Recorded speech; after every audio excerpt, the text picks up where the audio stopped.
अस्सलाम वालेकुम। पाकिस्तान सियासी तौर पर आज एक ऐसी जगह पर खड़ा है जहां बहुत सारे ऐसे मुतनाज़ा मामलात हमारे सामने आए कि जिनका अगर बेहतर हल निकाल लिया जाए तो आइंदा का सफ़र पाकिस्तान में सियासी मजबूती का बायस बनेगा। लेकिन अगर उसके अंदर खलफशार वाली कैफियत हो, क्यास हो और हम बेहतर तरीके से मामलात को संभालने में नाकाम रहते हैं तो फिर कमज़ोरी की जानब भी हम माइल हो सकते हैं। फर्दर कमज़ोरी, पहले ही हम पाकिस्तान के अंदर इतने ज़्यादा इंतशार का शिकार हैं कि शायद मुश्किल से ही मुतहम्मिल हो सकते हैं कि एक और नया फसाद हमारे सामने हो और उसको संभालते हुए हमारे अगले एक दहाई या दो दहाइयाँ उसके अंदर सर्फ हो जाए। आजकल पाकिस्तान तहरीक इंसाफ की तरफ से मुजीबुर रहमान या 1971 के वाक़यात का तज़किरा आता है। तो 1971 के जब भी आप पीछे मुड़ के देखेंगे, महमूदुर रहमान कमीशन का भी उस तज़किरा किया गया। 1971 के वाक़यात जब भी देखेंगे तो उस वक्त बुनियादी तौर पर दो बड़ी तकसीम थी। एक तो जो जीती हुई पार्टी थी अवामी लीग, उसका मैंडेट तस्लीम करने से जुल्फ़िकार अली भुट्टो की पीपल्स पार्टी और उस वक्त की जो तगड़ी इस्टेब्लिशमेंट थी याहिया खान और बाकी जर्नैलों की, उन्होंने तस्लीम करने से इनकार कर दिया। तो ये जर्नैलों की भी गलती थी और सियासी लोगों की भी गलती थी। और वो मद्दा सराई के अंदर जो इधर गीत गा रहे थे, दूसरी तरफ फसाद फैला हुआ था और हालात काबू से बाहर हो रहे थे, यहाँ कुछ और ही बांसुरी बजाई जा रही थी। तो इस तरीके से पाकिस्तान को हम आगे नहीं चला सकते। आज हम ये तो नहीं कह सकते कि ईस्ट पाकिस्तान और वेस्ट पाकिस्तान का मैंडेट किसी और के पास है, लेकिन 8 जो फरवरी के इंतखाबात के नताइज थे उसको बहरहाल तस्लीम कर लेना पाकिस्तान की बेहतरी का रास्ता होता, पाकिस्तान की मजबूती का रास्ता भी होता।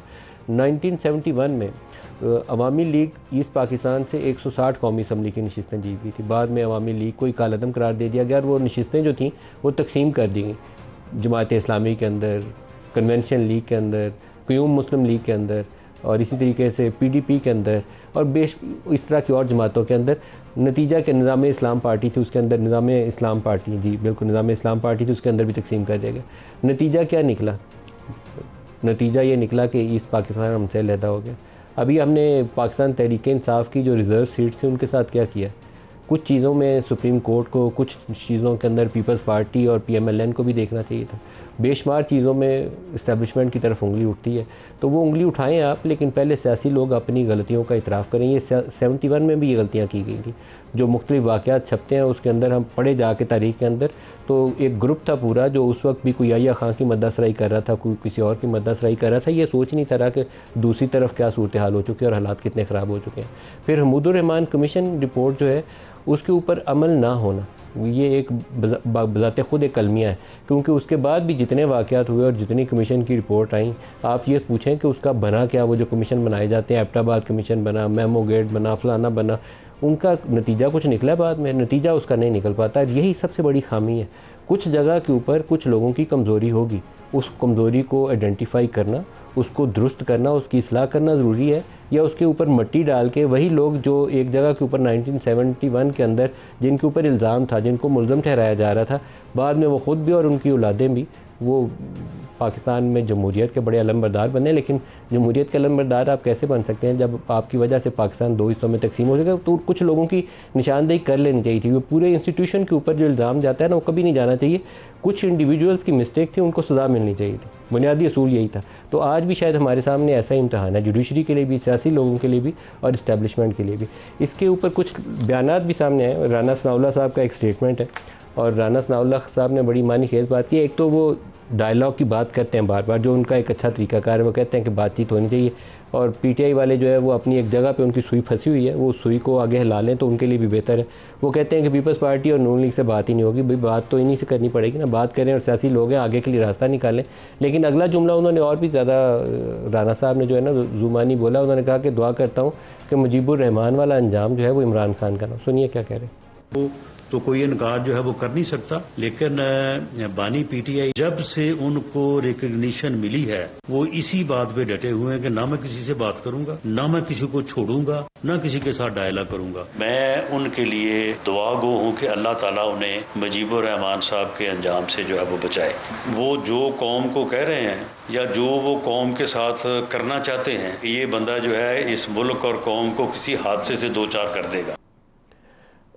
अली अमीन गंडापुर साहब जो हैं उनसे भी ये सवाल किया गया, डायलॉग वाला भी, आर्मी चीफ से क्या उन्होंने बात की, क्योंकि उनकी मुलाकातें थीं SIFC के इजलास के दौरान भी।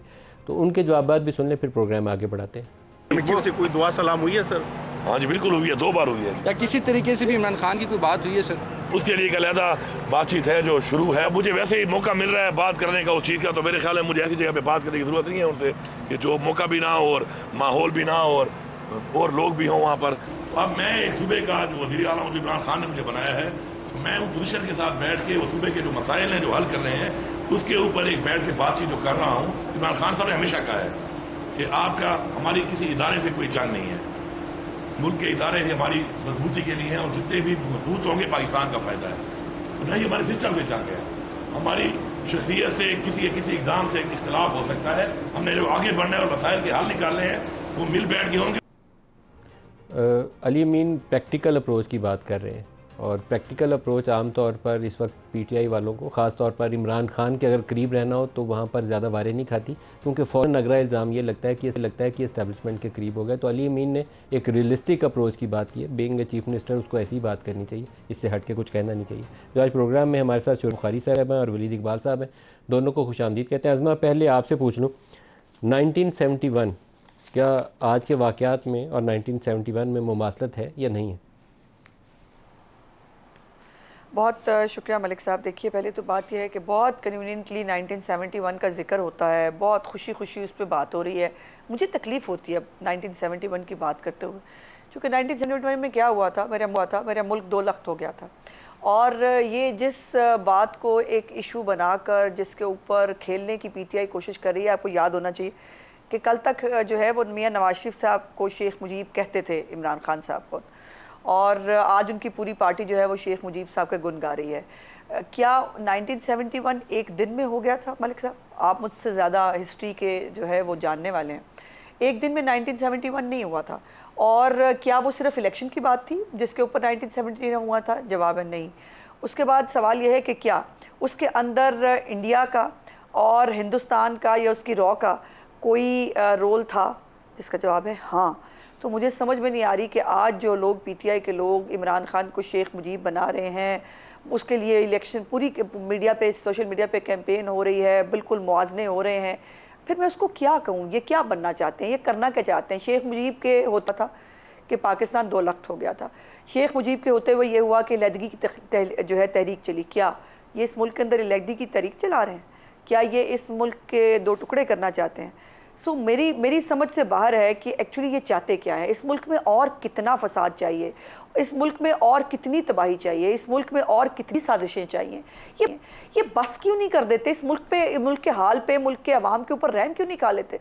दूसरी बात यह है कि ये जो सारी कैंपेन ये आज से नहीं हो रही, इलेक्शन के पहले से ही इन्होंने 1971 की बातें करके, एक मुझे याद है, मुझे आपके प्रोग्राम में भी मैंने जो है वो कई दफ़ा इलेक्शन से पहले भी जिक्र किया कि ये बार बार 71 का जिक्र क्यों करना चाहते हैं, प्लान क्या है, प्रोग्राम क्या है। और अब वो जो है वो अब वो खुल के नज़र आ रहा है। जहाँ तक हमीदुर-रहमान कमीशन की बात है, अब मैं क्या कहूँ, हमीदुर-रहमान कमीशन की जितने भी लोग जिनके ऊपर वो रिपोर्ट आई, जिनके बारे में जिक्र होता है, उनकी सबकी औलादें इस वक्त इनकलाब लाई हुई हैं पाकिस्तान में, वो पार्टी चला रही हैं तहरीक इंसाफ की। तो ये तो फैक्ट है ना। और ये अब जो नए नए इनकलाबी हुए हैं, इनको बिल्कुल समझ में नहीं आ रहा कि पाकिस्तान के साथ जो 9 मई हुआ, जिसके अंदर पूरी तरह एक वो भी 71 की एक पूरी मतलब कॉपी करने की कोशिश थी। और क्या था? आपने किसको कहा कि वो 1971 हमीदुर-रहमान कमीशन की औलादें पीटीआई चला रही? आपने किसको कहा कि हमीदुर-रहमान कमीशन में जिनके खिलाफ कार्रवाई का हुक्म था उनकी औलादें पीटीआई चला रही हैं? वो कौन है? देखिए, एक तो जनरल उमर साहब जो है वो उनका जिक्र है गालिबन, जनरल अयूब साहब का भी जिक्र होता है। हमीदुर-रहमान कमीशन को जो है वो उसके अंदर बाकी आप वो कर देते हैं। अयूब खान साहब ने शुरू किया था, इसकी सारी इब्तिदा वहाँ से हुई थी। और बहुत सारे नाम हैं, मतलब हुमायूं अख्तर साहब के वालिद साहब का नाम है, मतलब बहुत सारे नाम हैं। अब मैं उसके ऊपर, मैं उनके ऊपर, मेरे लिए काबिल एहतराम है, दुनिया में नहीं है, मैं उनका अख्तर अब्दुल-रहमान उस वक्त किसी ऐसी पोजीशन में थे, ये मेरे लिए न्यूज़ है। जनरल गुलाम उमर का नाम है, जनरल गुलाम उमर जनरल याहिया खान के नेशनल सिक्योरिटी एडवाइज़र थे, और असद उमर साहब पीटीआई का एक सही पोस्टर बॉय के तौर पर वो उसको पेश करते रहे। ये सही आपने कहा, लेकिन अख्तर अब्दुल-रहमान का 71 में क्या रोल था? मुझे नहीं इल्म में ऐसी कोई चीज़। देखिए, गुजारिश ये है कि मैं एक कलेक्टिव बात कर रही हूँ। ये इस बात के ऊपर बात रोक देना मकसद नहीं है, बात आगे चलनी चाहिए। मैं कहने का मकसद ये है कि इस मुल्क के अंदर आपने 9 मई के अंदर भी एक कोशिश की थी, अगर वो कामयाब हो जाती तो इनकलाब होता। इसी टॉपिक को पहले वलीद इकबाल साहब से भी पूछ लें। मैं दोबारा आपकी तरफ आता हूं। मैं मलिक साहब एक बात पूरी कर लूं, अगर आपका पॉइंट सिर्फ 2 सेंटेंसेस में पूरा कर लूं। करने दें पूरा उनको, कोई ऐसी बात। मैं सिर्फ 2 सेंटेंसेस में सिर्फ बात पूरी कर लूं। वो ये है कि ये इस सारा कुछ करने के बाद अभी भी ना 9 मई के ऊपर कोई जिम्मेदारी लेने के लिए तैयार है, ना उसके ऊपर किसी को पशमानी है, ना कोई उसके ऊपर शर्मिंदगी का इजहार करता है, ना उसका जो है वो ओनस लेने के लिए तैयार है। बातें आगे तब बढ़ती हैं मलिक साहब जब अगर आपसे वाकई गलती हुई थी, अगर वो प्लान नहीं था, अगर वो गलती थी, अगर एक जो है वो आपने मासूमियत में और बहुत मजलूमियत में आपने ये कर लिया, उसके बाद उसको एक्सेप्ट करके आगे बढ़ा जा सकता है ना। एक तरफ आप बाकायदा तौर पर कहते हैं हाँ मेरे लोग यही करते हैं, मुझे आप अरेस्ट करेंगे दोबारा यही होगा, आपने पूरा प्लानिंग की। अब तो वो चीज़ें भी सामने हैं कि जब वो चीफ के उस वक्त के जो है वो बंदयाल साहब के हक में रैली निकालने की बात की और बाकायदा वो रूट दिखाया गया जो GHQ को जाता था, जिसके ऊपर 9 मई पे पूरा इंप्लीमेंट हुआ। कौन कौन सी चीजें बस कर दें, मेरी गुजारिश है इस मुल्क पर रहम वली साहब से पूछें, वली दोबारा ट्रैक पे आने लगा है। 1971 और हमीदुर रहमान कमीशन रिपोर्ट का PTI ने दोबारा तज़किरा करना शुरू किया है, कैसे आप इसको जोड़ते हैं आज के वाक़यात के साथ? देखें जी, 1971 अज़मा बुखारी साहिबा के साथ मैं इस हद तक तो इत्तफ़ाक़ करता हूँ कि वो एक काफ़ी कॉम्प्लेक्स किस्म का सिचुएशन थी, लेकिन जो उसका बड़ा ही अफसोसनाक नतीजा हुआ कि जिससे मुल्क दो लख्त हुआ, उसमें तो और उन्होंने कहा महज इलेक्शन नहीं था, उसमें तो सबसे जो उसमें हाल ही में जो चीज़ हुई थी वो इलेक्शन ही था, और एक मैंडेट की नफ़ी का जो है एक सिलसिला शुरू हो गया था उस वक्त की जो है जो लोग बरसरे इक़्तिदार थे, और किस इदारे के पास कंट्रोल था पाकिस्तान की हर चीज़ का वो आप सबको पता है।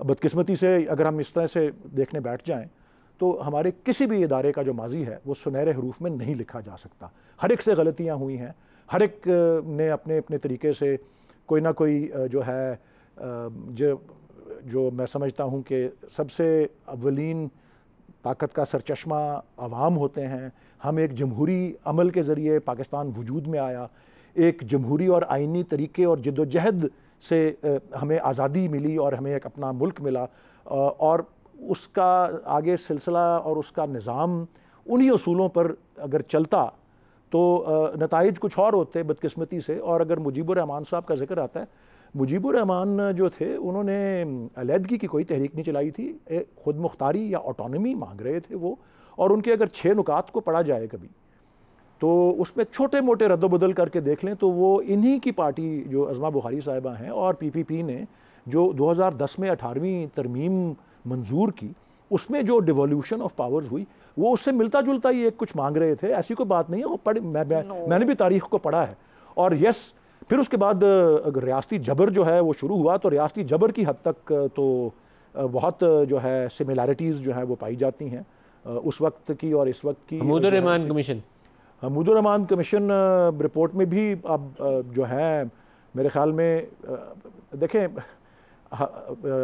मुझे उम्मीद है कि इसमें भी अज़मा बुखारी साहबा मुझसे इत्तफ़ाक़ करेंगी कि हम हमेशा जब भी कोई मुल्क के साथ सानिया होता है या कोई ऐसी वाक़या पेश आता है जो जिसको नहीं पेश आना चाहिए था, तो उसका मलबा सारा जो है वो सियासतदानों पे और सियासी जो है क्लास, पॉलिटिकल क्लास पे डाला जाता है, जो कि मैं समझता हूँ ऐसा नहीं है। पॉलिटिकल क्लास में कायद आज़म और अल्लामा इकबाल भी थे जिन्होंने इस मुल्क को बनाया, जिन्होंने इस मुल्क का ख्वाब देखा, जिन्होंने इसको पाया तक। वली साहब, लेकिन अज़मा ने जनरल गुलाम उमर का नाम लिया, तो फिर जनरल गुलाम उमर से शुरू करें, बाकी लोगों को भी साथ शामिल करें। हाँ जी, एक न्याजी को भी साथ शामिल करें। बिल्कुल जी, उसमें जनरल यकूब के अलावा और शायद उस वक्त के प्रोबेबली एयर चीफ या एक और थे जिन्होंने एक पोजीशन लेकर रिजाइन किया था। तो बाकी जिन लोगों की निशानदेही की गई थी कि इनके खिलाफ कार्रवाई करें, तो फिर बिस्मिल्लाह करें ना, आप बिस्मिल्लाह करें, जनरल गुलाम उमर का मुतालबा आप ही कर दें। जी, मैं समझता हूँ कि जो जिनके बारे में भी जिन को विलन कहा गया है उसके अंदर, और जी आपने ठीक फरमाया, नाम बहुत से हैं उसमें, 2-1 नाम नहीं हैं जिन्होंने स्टैंड लिया, बट जनरल याह्या खान से बात शुरू होती है क्योंकि वो the buck stopped at him, क्योंकि वो सरबराह मुमलिकत थे उस वक्त। और फिर जनरल न्याजी जिन्होंने सरेंडर को साइन किया, जनरल राव फरमान अली और बहुत से। और बाय द वे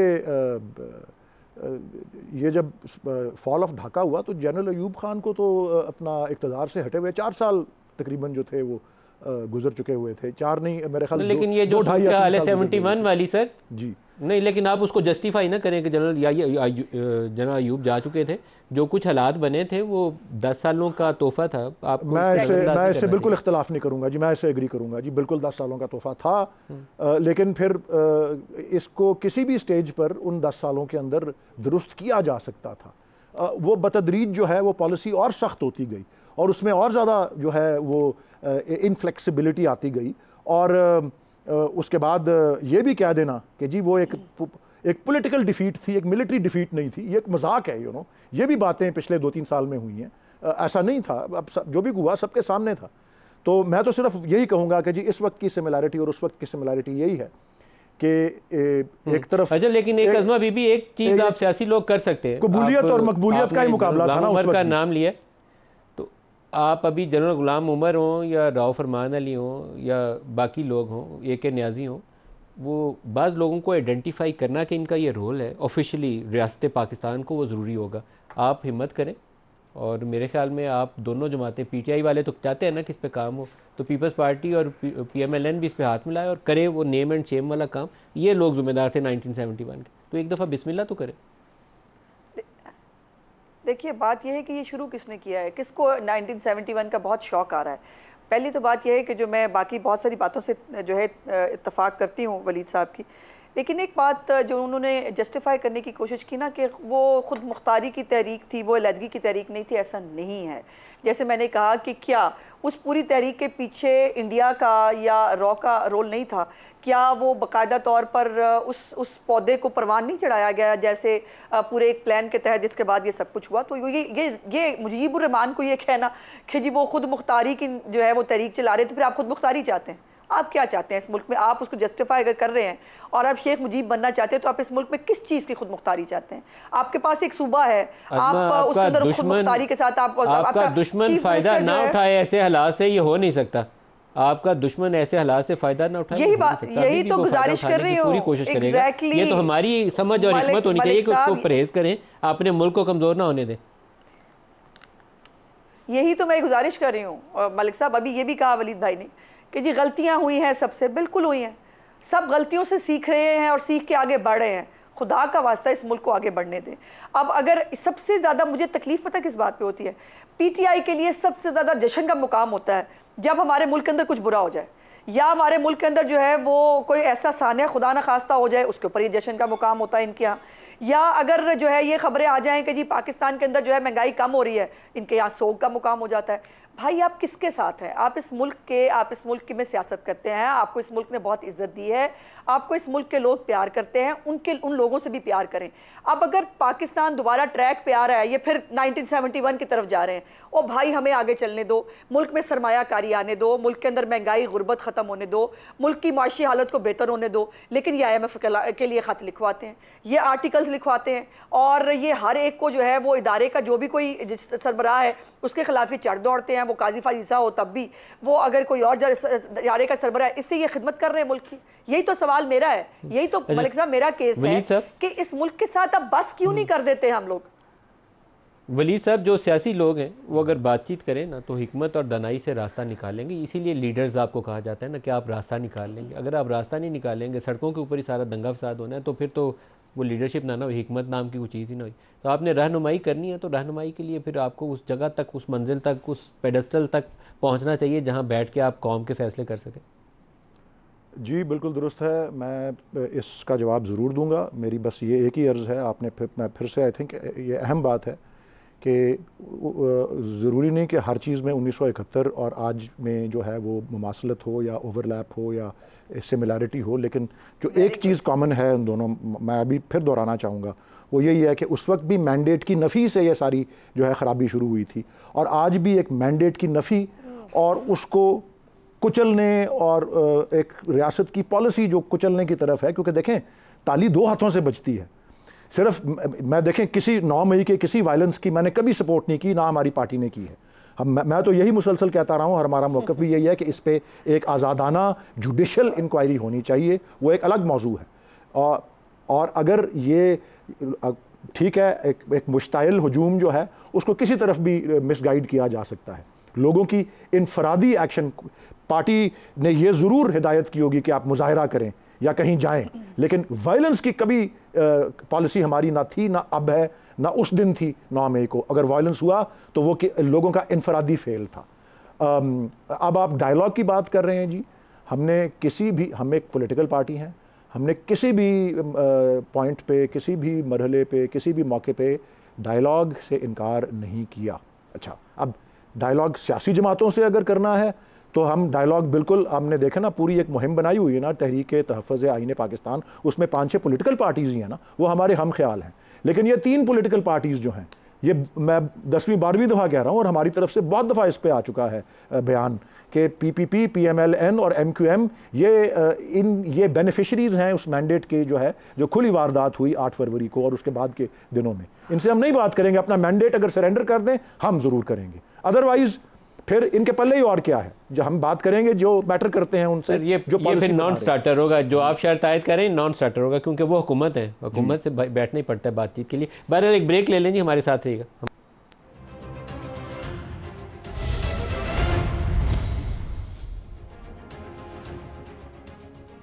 प्रोग्राम में दोबारा खुश आमदीद कहते हैं। चंद रोज़ पहले एक पंजाब काबीना की समरी काफ़ी ज़्यादा सोशल मीडिया के ऊपर नज़र आई और समरी के अंदर एक आखिरी जो एजेंडा आइटम था वो ये था कि इमरान खान के ऊपर मज़ीद मुकदमात जो कायम करने उसके ऊपर गौर होना है। आम तौर पर काबीना के लेवल के ऊपर जब इस तरह का कोई मुकदमा आता है तो बहुत ही कोई संजीदा नोयत का मुकदमा, आपने कोई बगावत का मुकदमा बनाना हो, रियासती इदारों के ख़िलाफ़ कोई हमले का मनसूबा कोई उस मनसूबे के ऊपर मुकदमा बनाना हो, तो इस तरह की चीज़ों के ऊपर तो काबीना के पास मामला जाना चाहिए।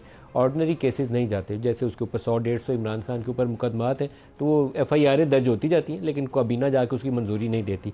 अज़मा बीबी, ये एक्सेप्शनल कुछ सर्कमस्टांसिस थे जिसके लिए काबीना की समरी के अंदर उसका तज़किरा है कि इमरान खान पे मुकदमात कायम होने। वो मुकदमात की क्या नोयत है जिसके ऊपर काबीना ने गौर किया?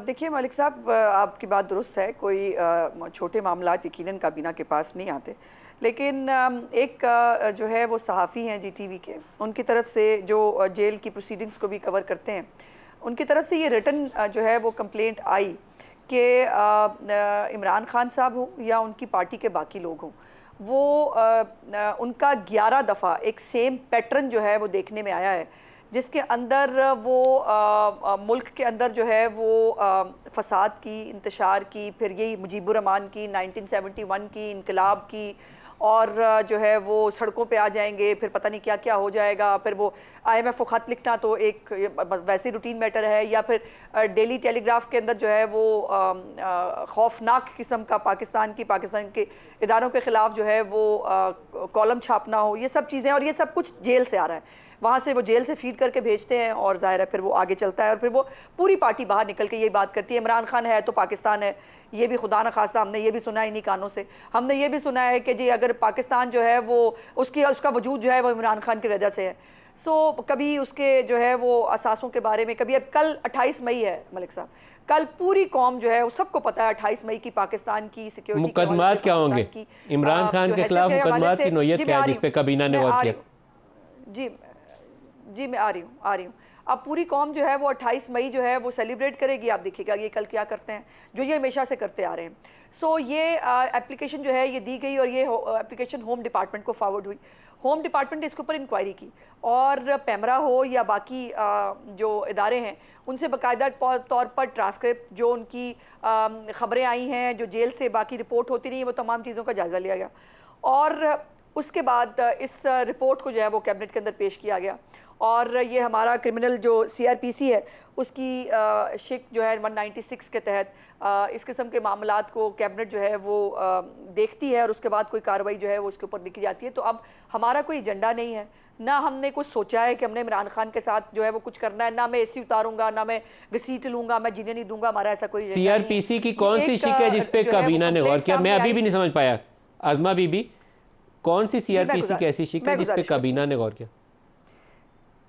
जी मैं गुजारिश करती हूँ, अगर आप कहें तो मैं आपको पढ़ के सुना देती हूँ। और जिसके ऊपर ये है जी ये 196 है, prosecution of offences against the state, no court shall take cognizance of any offence publishable under chapter 6 of Pakistan penal code, और ये है पनिशेबल अंडर सेक्शन 108A और सेक्शन 153A और सेक्शन 194A और सेक्शन 195A। ये तमाम जो है ये कहते हैं रियासत के खिलाफ फिर बगावत का इल्जाम हो गया ना जी, अपॉन कंप्लेंट। एग्जैक्टली, ये तो अज़मा बीबी रियासत के खिलाफ बगावत का इल्जाम हो गया ना, बाय द ऑर्डर। बगावत और किसको कहते हैं?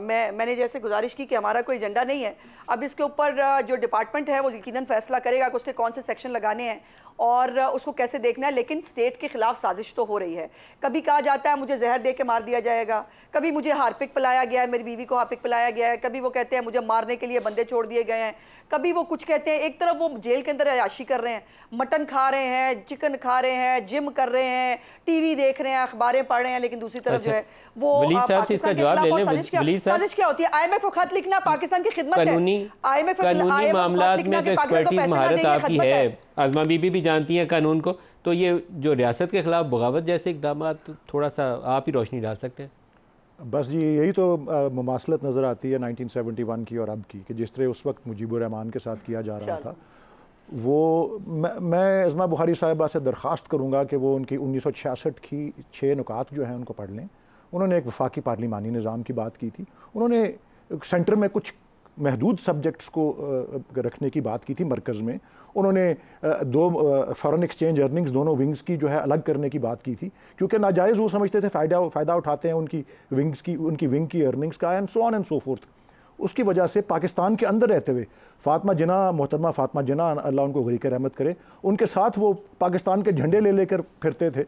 वो एक मुहिब वतन पाकिस्तानी थे, लेकिन बहरहाल उन हालात और उस वक्त की जो जबर है उन्होंने उसको मजबूर किया। बाय द वे अपने नुकात की वजह से वो पॉपुलर हुए, उन्होंने पॉपुलर मैंडेट विन किया, बजाय उनको इख्तिदार देने के उनके ऊपर जंग जो है मुसल्लत कर दी गई। फिर और लोग जिन शिकों का भी आज़मा बीबी ने हवाला दिया कि आप उस पर थोड़ी सी रोशनी डाल दें, ये मुकदमात की नोयत किस तरह की है जिस पे कभी ना गौर करें। ये खुद ही तो कह रही हैं कि ये क्योंकि इनको बेहतर पता है जी, क्योंकि इन्होंने ये उस मरहले से सारे से गुजरी हैं, उस प्रोसेस से कि ये ऑफेंस अगेंस्ट द स्टेट है।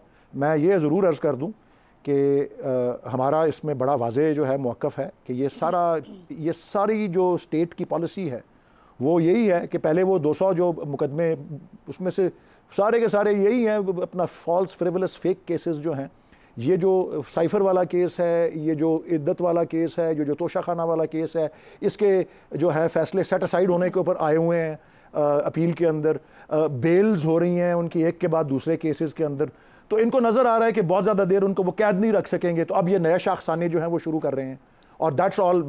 और मैं ये भी अर्ज़ कर दूँ कि अगर ये पैटर्न देखना है ना, तो मियां नवाज शरीफ की तकरीरों का पैटर्न भी उठा के देख लें, जो वो कर रहे थे आज से चंद साल पहले ही वीडियो लिंक के जरिए। सर 2017 में नवाज शरीफ ने जो तकरीरें की थी, आपकी जमात ने उसके ऊपर अपने I think official social media से उनके खिलाफ इल्ज़ाम आयद किया था कि ये मुजीबुर रहमान बनने की कोशिश कर रहे हैं नवाज शरीफ। आप ही लोगों ने इल्ज़ाम आयद किया था 2017 में, जब वो मुझे क्यों निकाला की कैंपेन चला रहे थे। तो ये यहाँ हम मुजीबुर रहमान अदलतें बदलते रहते हैं, कभी इमरान खान, कभी नवाज शरीफ। हमें सियासी तौर पर दुरुस्त काम करना चाहिए। आपको सिर्फ ये बता देता हूँ आईनी और कानूनी तौर पर कि जब ये इनकी तकारीर का पैटर्न और मरियम बीबी की तकरीरें भी उस वक्त की देख लें, और फिर उससे पहले आसिफ ज़रदारी साहब की जो ईंट से ईंट पर जाने वाली तकरीर है उसको भी मद्देनज़र रखें। हमारा आइन जो है वो ये भी वादा करता है, गारंटी करता है कि हर एक को कानून में यकसां तसव्वुर किया जाएगा, equal protection of the law. तो ये नहीं चेरी पिक कर सकते, सिलेक्ट कर सकते कि जी एक लीडर ने ये कुछ कहा है तो यही स्टेट के खिलाफ बात कर रहा है, जब बाकी दोनों जो हैं वो सदर और वज़ीर आज़म और इस तरह के ओहदों के ऊपर बैठे हुए हैं। तो ये इंशाल्लाह ये आए ये मामलात मैदान के अंदर, और अदलिया के साथ जो सलूक किया जा रहा है और जिस तरह उसको दबाव में लाया जा रहा है, वो तो अब खुली, अब ओपन सीक्रेट है ना, वो बिल्ली तो थैले से बाहर आई हुई है। तो इंशाल्लाह देखेंगे कि ये केसेस जो हैं जो ये बनेंगे, ये इसी तरह मुंह की खाएंगे, ये आईनी बुनियाद के ऊपर क्वाश होंगे, और ये आने तो दें इन केसों को। हमारी लीगल टीम तैयार बैठी हुई है इनके लिए, ये जो भी शिकें हैं ये, क्योंकि ये सब सियासी ले लेंगे, हमारे साथ रहेगा।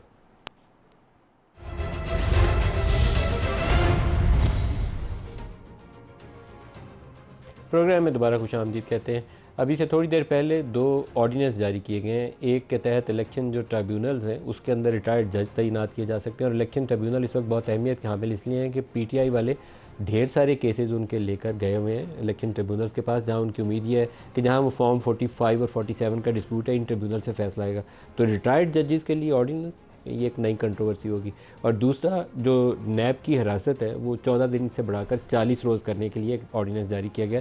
दोनों की टाइमिंग काफ़ी मुतनाज़ा होगी और इस पर कंट्रोवर्सी आएगी।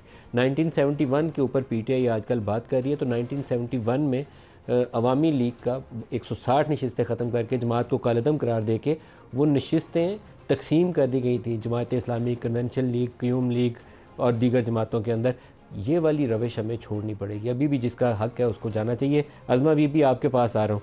हमें क्या ज़्यादा शफाफियत के साथ इस मामले को निपटाने की कोशिश नहीं करनी चाहिए, बजाय ये कि रिटायर्ड जजेस लगाएं ट्रिब्यूनल में और एक नया तनाज़ा सामने आ जाए? नहीं, ये ज़्यादा शफाफियत ही तो है मलिक साहब। क्या कासिम सूरी की तरह पाँव के अंगूठे लगे होने के बावजूद जो है वो 5 साल स्टे के ऊपर जो है वो गुजार दिए जाएं? और ये हमारी तरफ से और गुड फेथ क्या हो सकता है कि हम जल्द अज जल्द इन हुकूमत जो है वो इस ट्रिब्यूनल के ज़रिए जो है वो इंसाफ चाहती है। और ये इनके कहने के ऊपर तो नहीं होता ना, फॉर्म 47, 45 ये मतलब ये करते रहे। ये आरटीएस जो है वो उस वक्त तो उनको खैर याद नहीं था और आज इनको नई फॉर्म 45, 47 की स्टोरी है। ये वैसे ही जैसे आज जो है वो शेख मुजीब जो है वो इलेक्शन से पहले जो है वो बहुत मुहिब्बे वतन हो गया। आज उसकी डिमांड्स भी बता दी वलीद साहब ने, लेकिन उससे पहले तो हमें बताया जाता था कि वो गद्दार वतन है। हमें तो शेख मुजीब के बारे में आप जो है वो पूरा आपने कहा कि उसके ऊपर आपने पूरा एक थीसिस होता था कि फ़ौज जो है उसका कोई कसूर ही नहीं था, शेख मुजीब भी गलत था, वो गद्दार था। आज वो मुहिब्बे वतन है, आज वो सबसे बड़ा हीरो है। तो मैं क्या ही कह सकती हूँ। दूसरी बात यह है कि मुझे ये बता दीजिए कि जो मियाँ नवाज शरीफ साहब की स्पीच हो या आसिफ ज़रदारी स्पीच हो, उनमें से किसी ने क्या 9 मई किया? मियाँ नवाज शरीफ साहब को जो है हाई जैकर बना दिया गया, उनको जो है अटक किले में रखा गया। उनके पास 21 इंच का टीवी और ये मुर्गे और ये सब नहीं था। उसके बावजूद उन्होंने कहीं कहा मैं ईंट से ईंट बजा दूंगा। उन्होंने कभी कहा कि फलाने को जो है वो मैं छोड़ूंगा नहीं, इसके ऊपर FIR काटो। मैंने जो है वो कोर कमांडर के हाउस में घुसना है और मैंने जाके पाकिस्तान के जो फौजी तैयारे हैं उनको आग लगानी है। ये किया किसी ने? इमरान खान से अब कोई जेल में जाके नवाज शरीफ साहब कह रहे हैं कि IMF को खत लिखो और कोशिश करो पाकिस्तान को पैसे ना मिले, पाकिस्तान माशी तौर पे डिफॉल्ट कर जाए। क्या नवाज शरीफ साहब जो है वो इमरान खान को फोर्स कर रहे हैं कि वो अभी भी बैठकर जो है अंदर प्लानिंग करे कि पाकिस्तान का जो है माहौल ख़राब कैसे करना है? क्या मियाँ नवाज शरीफ साहब इमरान खान से जो है वो कह के टेलीग्राफ के अंदर जो है वो पूरी पाकिस्तान की फ़ौज, पूरे पाकिस्तान के इदारों को जो है वो चार्जशीट करवा रहे हैं? ये नवाज शरीफ साहब करा रहे हैं। ये इमरान खान ही है once for all. Election tribunals के अंदर रिटायर्ड जजेस, आपका रिएक्शन? अब इन्होंने बहुत सी बातें की हैं। अब मैं बार बार तो वापस उस सब्जेक्ट पे नहीं जाऊंगा। बदकिस्मती से हमारी तारीख़ के अंदर बहुत से मुहब्बे वतन लोगों को जब दीवार से लगाया गया तो फिर नताइज जो आए वो अनफॉर्चुनेटली बहुत ही अफसोसनाक थे। मैं इससे ज़्यादा और कुछ नहीं कहूँगा। ये जो आप ट्रिब्यूनल्स की, रिटायर्ड जजेस की जो है बारे में जो ऑर्डिनेंस जो मंजूर हुआ है अभी या जो जारी किया गया है, ये एक क्लासिक केस नज़र आता है हमें एक फिक्स्ड मैच का।